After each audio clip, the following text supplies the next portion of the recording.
Yang saya hormati Bapak Kubro selaku fasilitator, yang saya hormati Bapak Misransah selaku pengajar praktek. Pada kesempatan ini saya akan memperkenalkan diri. Nama saya Muhammad Said Reza, calon guru penggerak angkatan 5 dari Kabupaten Hulu Sungai Tengah. Dan bersama saya adalah Bapak Mursalin Rusadi SPD. Beliau adalah Kepala Sekolah SDN 3 Sungai Buloh. Di sini kami akan melakukan wawancara terkait pengambilan keputusan berbasis nilai-nilai kebajikan yang pernah beliau laksanakan. Kasus yang beliau hadapi adalah banyaknya anak-anak di sekolah beliau yang nilainya sangat rendah, hampir 50% di bawah KKM. Masih banyak siswa di kelas tinggi yang tidak bisa membaca dan menulis dengan lancar. Beliau ingin sekali menerapkan peraturan tentang nilai minimal harus sesuai KKM. Namun di satu sisi dihadapkan dengan kebiasaan, apabila siswa tidak naik kelas, maka dia akan berhenti bersekolah dan lebih memilih membantu orang tuanya bekerja. Assalamualaikum warahmatullahi wabarakatuh. Selamat pagi Pak Mursalin. Waalaikumsalam. Selamat pagi juga Pak Reza.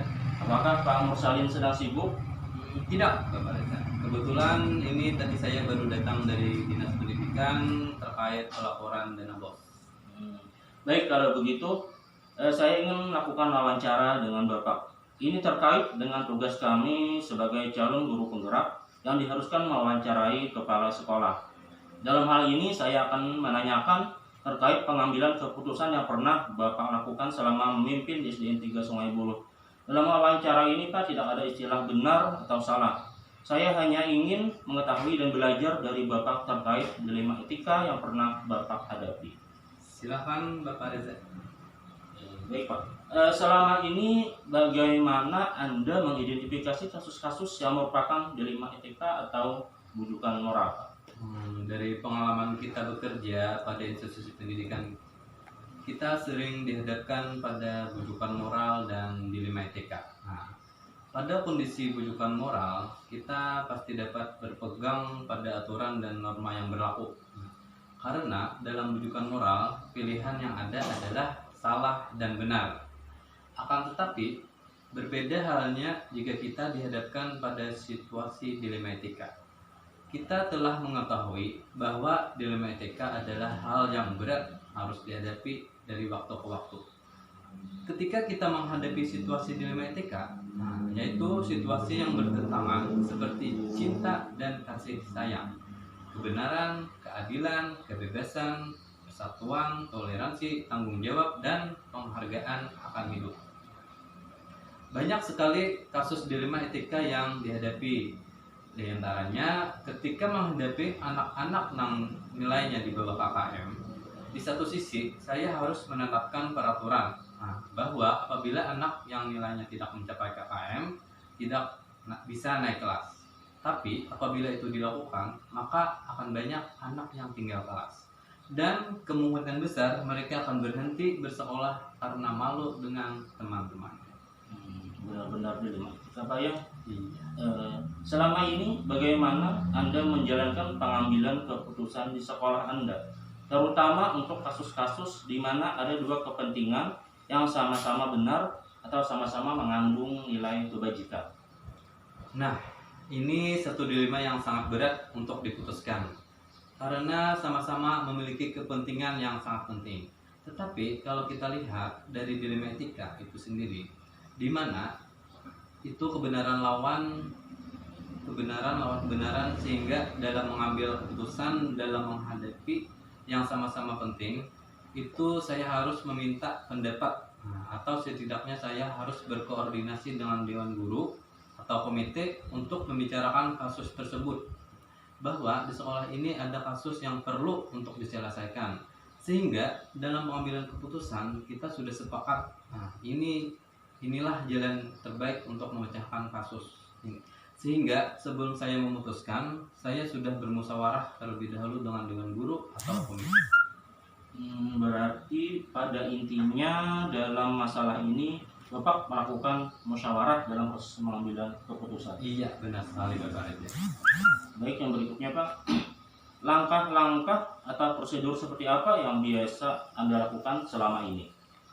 Langkah pertama adalah saya harus menetapkan bahwa tidak ada unsur pelanggaran hukum dalam kasus yang saya hadapi. Karena kan kalau sudah terjadi pelanggaran hukum, misalnya anak yang mencuri, nah, maka kita tidak akan sulit untuk memutuskan. Tetapi kalau masalah anak yang nilainya selalu rendah di bawah KKM dan semua guru dan temannya tahu nilainya begitu saja, maka akan sulit bagi kita untuk memutuskan anak itu bisa naik kelas atau tidak. Selama ini kan sekolah kami menetapkan peraturan. Nah, jika di kelas tinggi anak masih belum bisa membaca dan menulis dengan baik, tidak akan naik kelas. Nah, untuk langkah kedua, dalam mengambil keputusan harus mempertimbangkan mana yang paling tepat, karena sangat susah dalam dilema etika itu. Pertentangan benar lawan benar, sehingga dalam pengambilan keputusan itu tidak membuat sesuatu yang merugikan bagi sekolah maupun orang yang terlibat dalam kasus itu. Begitu ya Pak ya. Nah, hal apa saja yang selama ini Bapak anggap efektif dalam pengambilan keputusan pada kasus-kasus dilema etika? Menurut saya langkah efektif yang saya lakukan dalam mengambil keputusan ini terkhusus misalnya dalam kasus yang dihadapi di antara siswa, yaitu banyaknya anak yang nilainya hanya sepersekian dari KKM yang ditetapkan, adalah saya adakan pendekatan secara individu. Kita panggil anak yang bersangkutan untuk ditanya, mengapa nilainya tidak pernah mencapai KKM? Dan perlu diketahui Pak, bahwa hampir 50% anak di sini nilainya sangat rendah. Bahkan kita sendiri agak malu untuk melihatnya, apalagi jika diketahui oleh pihak sekolah lain. Nanti orang bertanya-tanya, apakah guru-gurunya tidak berkompeten dan profesional dalam mendidiknya? Setelah itu bersama dengan wali kelasnya kita bahas bersama, apakah anak itu sudah diajar dan dididik dengan baik? Strategi dan metode apa yang dilakukan guru dalam pembelajaran? Setelah saya berkomunikasi dengan para guru, kemudian baru orang tua siswa bagaimana menyelesaikan kasus anak tersebut. Nah, karena ini adalah sesuatu hal yang bisa mewujudkan keinginan atau kemajuan dari anak tersebut. Berarti dalam hal ini Bapak melibatkan semua warga sekolah atau stakeholder Pak ya dalam pengambilan keputusan. Benar sekali Ya. Pak Reza. Baik, saya lanjutkan Pak ya. Hal-hal apa saja yang selama ini merupakan tantangan Pak Mursalin dalam pengambilan keputusan pada kasus-kasus dilema etika? Jadi tantangan yang saya hadapi sebelum mengambil keputusan ini, kadang kalau saya sedang berkomunikasi dengan dewan guru, kadang ada sebagian guru yang tidak sejalan dengan apa yang saya inginkan. Nah, kan di antara guru tersebut ada yang ingin menerapkan aturan dengan sebenarnya, tidak peduli apakah kendala yang dihadapi di lapangan, sehingga kami butuh perdebatan sedikit. Namun bukan perdebatan yang sengit yang mengharuskan terjadinya miskomunikasi, tetapi kami harus ada penjelasan yang sedetail mungkin sehingga tantangan yang saya hadapi dalam proses pengambilan keputusan ini dapat dipermudah, sehingga tantangan ini bukan lagi sebagai tantangan tetapi menjadi pendorong bagi kami semua guru bahwa inilah masalah yang harus dihadapi bersama-sama, karena kepala sekolah itu bukan cuma dia sebagai pemimpin, tapi dia adalah termasuk motivator dari sekolah itu, dan dia harus butuh dukungan dari bawahannya, sehingga harus merangkul dan kerjasama dengan mereka. Berarti Paknya di sini ada proses kolaborasi dengan semua warga sekolah. Iya, benar sekali Bapak Reza. Selanjutnya, apakah Bapak memiliki sebuah tata kelola atau jadwal tertentu dalam sebuah penyelesaian kasus dilema etika? Apakah Anda langsung menyelesaikannya di tempat atau memiliki sebuah jadwal untuk menyelesaikannya? Bentuk atau prosedur seperti apa yang Anda jalankan, Pak? Jadi kalau mengambil keputusan itu terjadwal Pak. Nah, kan setiap bulan itu ada rapat atau pertemuan, kita bahas apakah ada permasalahan pelik yang dihadapi oleh para guru yang berhubungan dengan dilema etika di sekolah. Tapi kalau ada masalah yang signifikan seperti kasus perkelahian siswa yang bisa merembet ke perkelahian orang tuanya, nah berarti saya harus adakan pertemuan secepatnya. Kemudian kami komunikasikan, di situ menyelesaikan masalah di tempat. Apakah masalah itu sangat berat, tidak bisa diselesaikan di tempat itu, maka kami akan pending tunggu pertemuan kami minta arahan dari atas atau pengawas pembina bagaimana solusinya yang kami hadapi ini. Jadi intinya Pak ya, jika masalahnya itu atau kasusnya ringan itu bisa diselesaikan di tempat. Tapi apabila kasus atau masalahnya itu berat, dia harus menunggu arahan dari atasan, yaitu pengawas pembina terlebih dahulu. Benar sekali, begitu prosedur dan penjadwalan yang kami lakukan. Selanjutnya Pak, adakah seseorang atau faktor-faktor apa yang selama ini mempermudah atau membantu Anda dalam pengambilan keputusan dalam kasus-kasus dilema etika?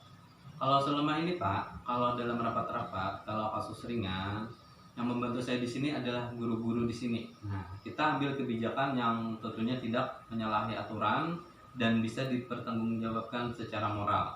Tapi kalau memang itu agak memberatkan, kadang kami meminta bantuan pihak orang tua atau komite. Tapi kalau memang itu sangat berat menurut kami, tidak bisa kami atasi, maka kami melibatkan pihak atasan seperti pengawas, pembina yang membantu kami dalam mengambil keputusan tersebut. Baik Pak, sebelum kita tutup wawancara pada kali ini, masih ada pertanyaan terakhir nih Pak. Dari semua yang telah Bapak sampaikan, pembelajaran apa yang dapat Bapak petik dari pengalaman Bapak ketika mengambil keputusan dilema etika? Alhamdulillah ya Pak, jadi ini termasuk suatu langkah baru karena ada wawancara yang dilakukan. Ini lebih meningkatkan wawasan kita semua tentang proses pengambilan keputusan yang melibatkan dilema etika, di mana kita menghadapi kebenaran yang harus dihadapkan dengan kebenaran. Dari situ, kami harus mengambil keputusan yang memberikan manfaat lebih banyak daripada kerugiannya.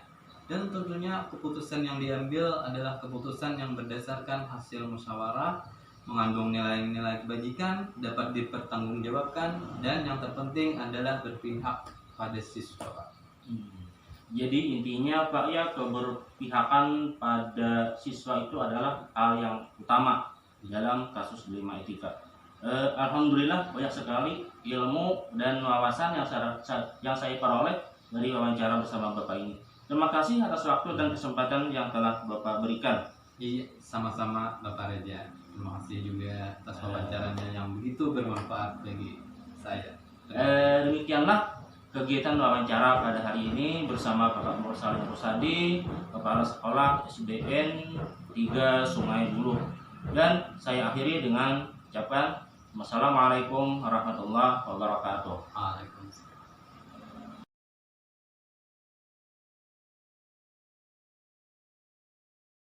Assalamualaikum warahmatullahi wabarakatuh. Yang terhormat Bapak Kobro selaku fasilitator guru penggerak, dan yang terhormat Bapak Misransah selaku pengajar praktik guru penggerak. Dalam kesempatan ini saya akan memperkenalkan diri. Nama saya Muhammad Said Reza, calon guru penggerak angkatan 5 dari Kabupaten Hulu Sungai Tengah. Dan bersama saya di sini adalah Bapak Muhammad Jaini SPD. Beliau adalah Kepala SDN Kambat Utara. Di sini kami akan melaksanakan kegiatan wawancara terkait pengambilan keputusan dengan kasus permasalahan anak yang nakal luar biasa. Dan beliau mengambil tahapan-tahapan yang membuat anak tersebut menjadi lebih baik pada saat di sekolah. Dan anak tersebut bisa berprestasi di jenjang berikutnya. Assalamualaikum warahmatullahi wabarakatuh. Selamat siang Pak Jaini. Waalaikumsalam warahmatullahi wabarakatuh. Selamat siang juga Bapak Reza. Apakah Pak Jaini sekarang sedang sibuk? Tidak Pak, kebetulan ini lagi istirahat sehabis Jumat bersih Pak. Kalau begitu Pak ya, saya pada kesempatan kali ini akan meminta waktu Bapak untuk melakukan wawancara dan akan memberikan beberapa pertanyaan kepada Bapak. Selama ini, bagaimana Bapak mengidentifikasi kasus-kasus yang merupakan dilema etika atau pelanggaran di sekolah? Selama ini dalam menangani kasus, saya selaku kepala sekolah, saya tidak hanya berdiam di kantor, tetapi saya juga jalan-jalan melihat kegiatan anak dalam kesehariannya di sekolah. Di sana saya lihat perilaku anak yang yang nakal, istilahnya tuh nakalnya berlebihan. Biasanya itu ada laporan terhadap anak tersebut. Kalau masalahnya tidak begitu berat, itu biasanya saya selesaikan langsung terhadap anak tersebut dengan memberikan teguran dan nasihat. Dan apabila anak tersebut sedang tidak nakal lagi, maka anak tersebut akan saya dekati dan saya arahkan ke arah yang baik. Mungkin seperti itu, Pak. Jadi di sini Bapak melakukan observasi secara langsung, Pak ya, dan menanggapi laporan langsung dari anak. Kasusnya tadi terkait dengan kenakalan anak. Selanjutnya, bagaimana Bapak mengambil keputusan di sekolah, terutama yang mengandung dilema etika, yang mana di situ terjadi pertentangan antara benar sama benar dan mengandung nilai-nilai kebajikan. Kalau biasanya anak yang nakalnya sudah berlebihan itu biasanya dipanggil, Pak, dan saya dudukkan di kantor. Saya beri nasihat, tetapi itu harus didampingi dengan wali kelasnya. Karena kan wali kelasnya yang lebih paham, Pak. Saya sependapat dengan Bapak. Memang wali kelas lah yang lebih mengetahui akan keadaan anak-anaknya di kelas, Pak ya. Pertanyaan berikutnya, hal-hal apa saja yang selama ini Bapak anggap efektif dalam mengambil keputusan pada kasus-kasus dilema etika tadi, Pak? Biasanya dalam mengambil keputusan final itu anak dalam hal nakalnya yang sudah sangat berlebihan. Di sini pernah kejadian anak yang berkelantungan di depan kelas itu didorong hingga jatuh. Nah, sampai kakinya patah itu, Pak. Itu pernah kejadian di sini. Itu saya pertemukan orang tua anak tersebut terhadap orang tua anak yang nakal tadi. Langsung itu saya sampaikan, anak ibu ini sudah beberapa kali membuat kesalahan atau keonaran di sekolah. Saya selaku kepala sekolah merasa kewalahan dengan kelakuan anak ibu. Mungkin anak ibu ingin bersekolah di tempat lain, mencoba di sana bagaimana keadaannya.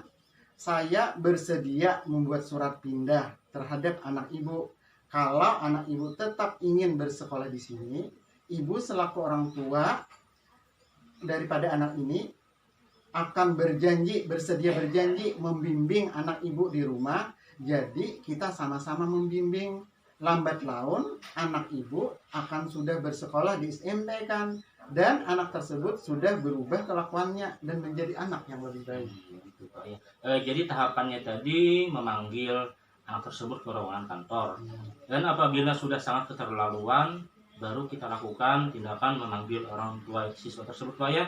Di sini Bapak selaku kepala sekolah mengalami dilema dalam mengambil keputusan antara mempertahankan anak dan menyerahkannya kepada orang tua apabila anak tersebut sudah sangat terlaluan. Sekolah sudah maksimal, tetapi anaknya masih nakal, dan keputusan yang diambil anak tersebut tetap sekolah di sini dengan perjanjian perubahan perilaku ke arah yang baik dengan dibantu oleh orang tua siswa tersebut, dan akhirnya anak tersebut berubah jadi lebih baik. Terbukti di jenjang SMP sudah jadi anak yang baik, gitu Pak ya. Pertanyaan berikutnya, apakah ada seseorang atau faktor-faktor yang membantu Bapak dalam mengambil keputusan tersebut, khususnya dalam kasus dilema etika? Biasanya saya dibantu oleh wali kelas, Pak, karena wali kelaslah yang lebih mengetahui karakteristik daripada perilaku anak tersebut. Benar juga Pak ya, memang wali kelaslah yang lebih mengetahui tentang keadaan anak-anaknya di dalam kelasnya. Terakhir Pak, dari semua yang sudah disampaikan oleh Bapak tadi, apa yang dapat kita petik dari pengalaman Bapak dalam mengambil keputusan tersebut? Yang jelas, hal yang utama, janganlah kita bosan-bosan mendekati anak didik yang katakanlah anak yang aktif. Kita harus selalu memperhatikan dan membimbing anak yang nakal di sekolah kita. Itu kita lakukan setiap hari. anak yang nakal tadi bisa kita berikan pujian. Kemudian tidak setiap hari kan dia dimarahi, tetapi ada waktu anak tersebut anak tersebut berbuat baik dan kita beri dia apresiasi. Begitu Pak ya. Oke. Jadi dalam mengambil keputusan, anak itu ternyata perlu kita ayomi Pak ya, perlu disayang, diberikan penghargaan. Mungkin itu yang Pak Jaya ini ingin sampaikan tadi intinya Pak ya. Sekali lagi Bapak, saya mohon maaf ini telah menyita waktu Bapak karena saya melakukan kegiatan wawancara, mungkin Bapak terganggu kegiatan Bapak, terselang sedikit. Dan dalam pengambilan keputusan dalam kasus-kasus ini cukup sampai di sini Pak ya wawancaranya, dan saya ucapkan terima kasih atas waktu yang telah diberikan. Sekali lagi terima kasih banyak atas kesediaan waktu Bapak. Ya, sama-sama Pak. Nah, demikianlah kegiatan wawancara kami bersama Bapak Muhammad Jaya SPD selaku Kepala Sekolah SDN Kambat Utara, dan kita akhir kegiatan pada hari ini dengan mengucapkan Wassalamualaikum warahmatullahi wabarakatuh.